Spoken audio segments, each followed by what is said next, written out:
Today we're going to replace the front rotors and brake pads on this 2018 Dodge Charger Scatpack. Same thing goes for the Challenger. Alright, so I just did the passenger side. Now I'm going to demonstrate it on the driver's side. And there she is, all back together. So first things first, let's remove this wheel. This is the old rotor and pads that came out of it.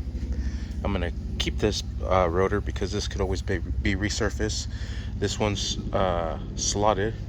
The other ones are not, even though these are Brembos. But anyways, let's remove this wheel from here and get started. Alright, once you have the wheel removed, we're going to press this rotor here to turn it in so the caliper is actually facing us. And there we have it. Now we have access to our pins here. Alright, first thing I'm going to do is I'm going to remove these locking pins that are into place. Then we'll compress the pistons into place. This is a 4 piston caliper. These will be the tools I'll be using. I'll be using like 3 flatheads. I don't need this one here. 3 flatheads, a big one, a skinny one, and a medium-sized one. I will be using this punch to drive these pins out. So first thing I'm going to do is use this punch here and hit it with the back of the hammer and drive these pins out. And just like so, just tap it out and you can see this coming out. Then what we want to do is grab our flathead, press it right on the edge of that there of the pin, and then hit it with the back of the hammer to finish driving it out.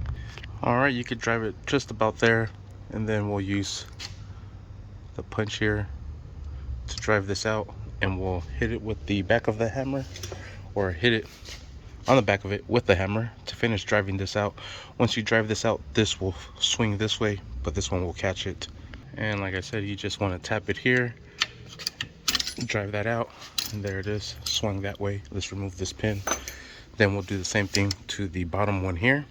Because this one no longer has the tension, it is loose. Just drive it out, grab this, set this over to the side.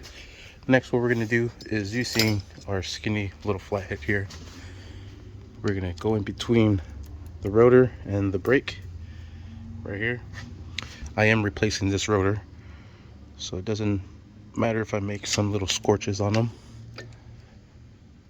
That rotor is being replaced, and what I am doing right now is I am compressing that piston, and I'm going to do the same thing to this other side here.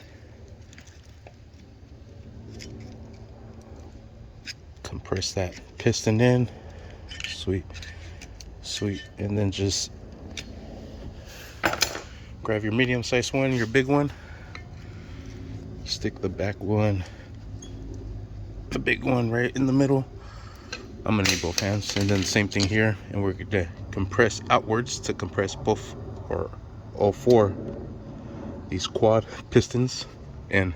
Alright, so just like so, and you want to break these apart. Just pull on one and then push on the other one, so you compress both of those pistons on both sides. Once pistons are compressed, we can remove our brake pad and throw that straight into the trash. And what you want to do is compress these pistons in, so now they're nice and compressed. Now we're ready to remove this this caliper. We're going to use a 21mm socket to remove this one here, and remove this bolt from here, holding the caliper into place. I have the socket here ready. Like I said, 21. I will be using my impact, just makes life so much easier. So let's drive those out and drive these out. I start with the bottom one and then end up with the top one, because you're going to catch that bracket. Alright, and we'll remove both bolts. Now the whole caliper is loose, and I just like to use some wire here and hang it up here, twist it about. Alright, just like so, just so there's no pressure on that line. This rotor is completely loose. Let's remove the rotor. There is the rotor part number. There's the reference OEM number. So let's remove that from there. Here are the brake pad numbers. Here's the brake pads. Here's the rotor. Let's open this sucker up. Brand new Brembo rotor. Take it out of its package, slap it on, and I'll just spray this rotor with some brake cleaner. Oh, I have to break out the other bottle. AutoZone just changed their logos to Shop Pro. They're no longer AutoZone brand. They're Shop Pros. So let's clean this rotor off, and we'll do the same thing to this other side. Wipe this down and throw it into place. All right, there we go. Now we'll grab our brake caliper and we'll line it up, put the pins in, or the bolts in. I found that this is kind of hard doing it on the other side. You have to make sure everything is lined up, otherwise these will not thread in. So just take your time. You will need both hands to hold that brake caliper. It is pretty heavy, and align this rotor. All right, once you have those in there, just drive them in. I'm gonna use the hand ratchet just to make sure that they don't get cross-threaded, and then I'll use the impact to secure it. All right, cool. We'll secure this down. Top one as well. Perfect. All right, we'll grab our new brake pads. We'll slip them into place. Make sure the back is facing the pistons. The shoe itself is facing the rotor. Same thing with this. This is the back side. This is the face for the rotor. Slide them into place.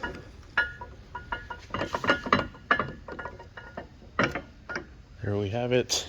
Now we have our shim and our pins to secure them into place. We'll start with this bottom one here. Just put the shim here and we'll slide in the pin. Let's see if I can do it real quick. Just like so. Slide in the shim. All right, and then we'll hit this with the hammer. There it goes. Then we'll finish it off with the punch and the hammer. Actually, let's do that first because the second one is going to be a little tricky. So use the punch, use the hammer to hammer that in. You want this to be nice and flushed all the way in. All right, just like so. All right, we'll center our shim. We'll press this in. Grab our other little clip, insert it, push the shim in, push the pin in, just like so. And we want to insert it all the way through and do the same process. You could actually just use the hammer to kind of help you in. Drive that sucker on board. This is where it gets a little tricky because you have to press this in, align that pin to go inside that hole, and then through the caliper itself. But once you got that in, it's pretty good. You'll need both hands. All right, there it is. Everything is nice and set. We'll put the wheel back on, start the vehicle, compress the brake.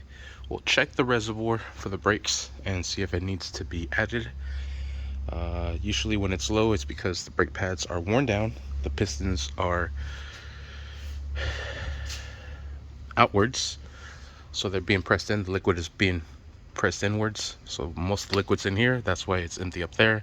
But once you press these calipers back in, the little pistons shoots the fluid back into the reservoir.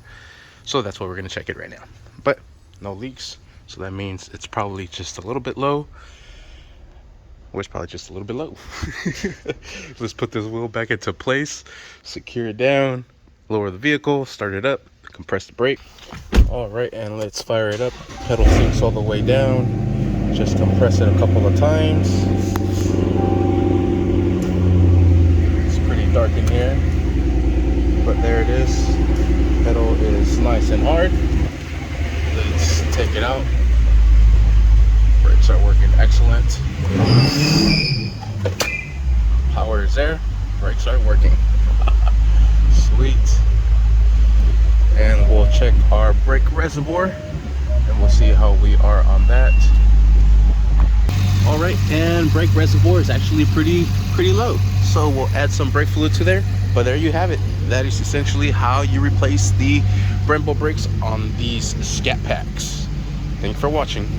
Please like, subscribe. I also wanted to point out that it still being low with the fronts being brand new, that means the back ones need to be replaced as well. That's all that means. Thank you for watching.